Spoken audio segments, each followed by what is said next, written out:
Hi friends, welcome back to my channel. Friends, 2025లో అక్షయ తృతీయ బుధవారం April 30న జరుపుకుంటాము.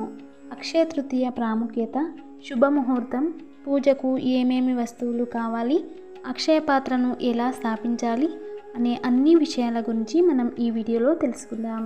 అంతకంటే ముందు మీరు లక్ష్మీదేవి మీ ఇంటికి రావాలి అని కోరుకుంటున్నారంటే ఈ లక్ష్మీదేవి వీడియోకి ఒక లైక్ ఇచ్చి ఛానల్ను సబ్స్క్రైబ్ చేసుకుని ఓం మహాలక్ష్మి నమః అనే చిన్న మంత్రాన్ని కమెంట్ చేయండి. స్కంద పురాణాల ప్రకారం అక్షయ తృతీయ రోజు ఏం కొనుగోలు చేసినా అది అనంతంగా మారుతుంది. అక్షయ తృతీయ రోజు కుబేరుడు లక్ష్మీదేవిని పూజించి అంత ధనవంతుడు అయ్యాడు అని పురాణాలు చెబుతున్నాయి. విష్ణువు పరశురాముడి అవతారం ఎత్తింది కూడా ఈ రోజే అని పురాణాలు చెబుతున్నాయి. పూజా మందిరంలో చోటు ఉంటే పూజా మందిరంలోనే లక్ష్మీదేవి ఫోటో లేదా విగ్రహం పెట్టి పూజ చేసుకోవచ్చు. లేదంటే ఈశాన్య భాగంలో ఒక పీఠం ఏర్పాటు చేసుకోవాలి. తర్వాత 3 గుప్పెళ్ళు కానీ 5 గుప్పెళ్ళు కానీ బియ్యం పోసి కొంచెం పసుపు కుంకుమ వేసి దాని మీద లక్ష్మీదేవి ఫోటో పెట్టి పుష్పాలతో అలంకరించుకోవాలి. మనం ఏ పూజ చేయాలన్నా మొదట ఆ విఘ్నేశ్వరుణ్ణి పూజించాలి. గణపతి విగ్రహం లేదా పసుపు గణపతిని ఉంచి పసుపు కుంకుమ పుష్పాలతో అలంకరించి దీపం ధూపం చూపించాలి. పూజా ముహూర్తం ఏప్రిల్ 30, 2025 ఉదయం 5:59 నుండి మధ్యాహ్నం 12:17 వరకు ఉంటుంది. గణేష్ పూజ అయిన తర్వాత ఒక ఇత్తడి ప్లేట్ తీసుకుని దాని మీద అష్టదళ పద్మ ముగ్గు వేయాలి లేదా స్టార్ ముగ్గు వేయాలి. ముగ్గు మీద కొంచెం పసుపు కుంకుమ వేయాలి. తర్వాత ఒక మట్టి పాత్రను తీసుకుని బాగా శుభ్రం చేసి పసుపు రాసుకోవాలి. దాని మీద కొంచెం నీళ్లతో కుంకుమను కలిపి శ్రీం అనే బీజాక్షరి మంత్రాన్ని రాసుకోవాలి.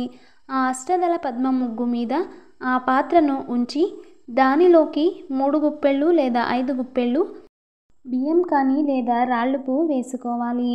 ఆ బియ్యం మీద పసుపు కుంకుమ వేయాలి. అందులోనే 11 యాలకులు, 7 లవంగాలు, ఒక పసుపు కొమ్ము, బంగారం ఉంటే బంగారం లేదా వెండి లేదా 2 ఉంటే బంగారం వెండి 2 వేస్తే చాలా మంచిది. అలాగే మీకు ఎంత సాధ్యమైతే అంత డబ్బు వేసి అక్షయ పాత్ర మీద పెట్టాలి. అలాగే ఈరోజు బంగారం కొనడానికి వీలు కాని వారు మంగళకరమైన వస్తువులు అంటే పసుపు కుంకుమ, ఉప్పు, చక్కెర, గంధం, దేవుడి ఫోటోలు, విగ్రహాలు, కుబేర మంత్రం ఇలాంటి వస్తువులు కానీ ఇంటికి తీసుకొస్తే చాలా మంచిది. బంగారం కంటే విలువైన ఇత్తడి లక్ష్మీదేవి విగ్రహం తీసుకొస్తే చాలా మంచిది. లక్ష్మీదేవి విగ్రహం చాలా చిన్నగా ఉండాలి.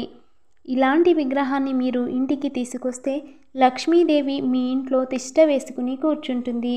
లక్ష్మీదేవికి ఇష్టమైన కల్లుప్పు, లవంగాలు, యాలకులు, బియ్యం అక్షయ పాత్ర ముందు పెట్టి కుబేర విగ్రహం పెట్టి పుష్పాలతో అలంకరించుకోవాలి. తర్వాత ఆవు పాలు లేదా ఆవు పాలతో చేసిన స్వీట్ని నైవేద్యంగా పెట్టాలి. ఈరోజు బంగారం కొనడం కంటే అన్నదానం, వస్త్రదానం లేదా పేదవారికి మంచినీళ్ళు ఇచ్చిన లేదంటే కుంకుమ, పసుపు, చెప్పులు, గొడుగు దానం చేయడం చాలా మంచిది.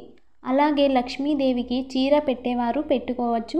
లేదు అంటే ఆకు, వక్క, పసుపు కుంకుమ 2 జాకెట్ పీస్లు, ఎంత సాధ్యమైతే అంత డబ్బు, పుష్పం, అరటిపండ్లు లక్ష్మీదేవికి సమర్పించాలి.